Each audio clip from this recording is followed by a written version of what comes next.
Hammaga assalomu alaykum. Bugun sizlar bilan Suvis S07 7 kishilik crossover avtomobilimiz haqida gaplashamiz. Ozgina obzor qilamiz. Avtomobilimizda 1.5 turbinaga 156 ot kuchi, 6 pog'onali robot korobka, salonlarimiz o'rindiqlari ekokoja bilan qoplangan bo'ladi, elektronli bo'ladi, abagreflarimiz bor, polniy panorama tom, 360 gradus kameralari bor.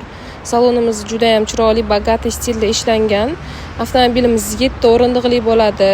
Avtomobilimiz narxiga juda ham zo'r, chunki bu narxda juda ham 7 o'rindiqli avtomobillar kam. Ko'ryapsizlar, orqalari ham keng va shinam ishlangan, вообще chiroyli ishlangan. Avtomobilimizni foizsiz muddatli to'lov yoki imtiyozli avtokredit asosida xarid qilsalar ham bo'ladi. Orqa dizaynlarini ham ko'rsalar bo'ladi, juda ham chiroyli ishlangan.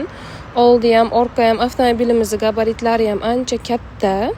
Ko'rib turganinglardek, oldi oblisovkalari ham juda ham chiroyli ishlangan.